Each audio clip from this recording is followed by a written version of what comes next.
Well, right now, President Donald Trump and First Lady Melania Trump are wheels up. They are hopping the pond, as it were, in Air Force One. They're headed over to the UK for a state visit. The president will meet with Prime Minister Keir Starmer with King Charles at Windsor Castle. Top topic there is going to be trade. In fact, listen to this. It's going to be nice, but basically up there also on trade. They want to see if they can refine the trade deal a little bit. We made a deal, and it's a great deal. And I'm into helping them. Our country is doing very well. We've never done this well. We're having trillions of dollars coming because of the tariffs. And they'd like to see if they could get a little bit better deal. So we'll talk to them. So let's bring in CBS News White House reporter Olivia Rinaldi live from London. Olivia, nice to talk to you there. Beautiful vistas there behind you. Why is this visit by the president seen by many as unprecedented?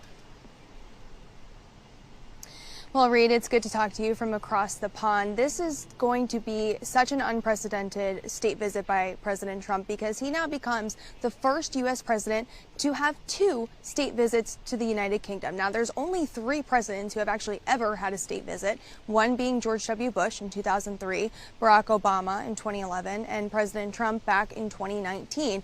But he got a second invite. It was hand-delivered back in February by Keir Starmer, and it was a note written from King Charles to President Trump asking him to come here in September. You mentioned trade. That is a key topic they're going to be talking about. Essentially, these are the top diplomats in the United Kingdom, the royal family, asking President Trump to come here again, and they're going to be rolling out that red carpet. You know, in the BBC today, they call this the state visit on steroids. Roya Nika, who's actually a CBS contributor, was talking to Ed O'Keefe about this visit and what makes it so different. And she said it's the full bells and whistles. Trump is getting more military, more marching, more soldiers, the same amount of horses, I should say, that he got the last time he was here, but a fly past by the Red Arrows, which is the United Kingdom's Air Force that will be flying with U.S. F-35s tomorrow as President Trump makes his way to Windsor Castle. Now, it's not at Buckingham Palace, which is behind me. It's at Windsor Castle, which is about an hour away from here, and they're having it there because there are some renovations going on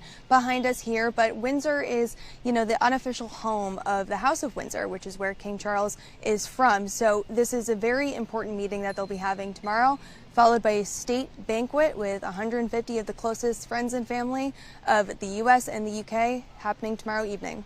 All right, renovations there at Buckingham Palace, and I wonder if some trade might be a possibility to talk about, given the fact that they need some materials from other nations. I want to ask you about this. President Trump says a deal has been reached on finding a buyer for TikTok. What are the details that you know about?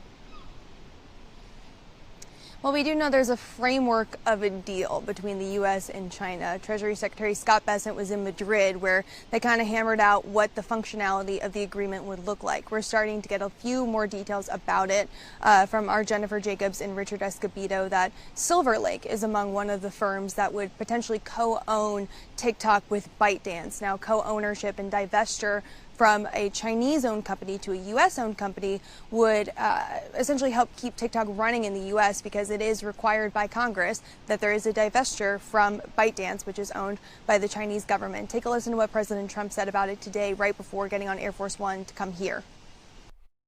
I've reached a deal with China. I'm going to speak to President Xi on Friday to confirm everything up. We made a very good trade deal, and I hope good for both countries, but a very different deal than they've made in the past.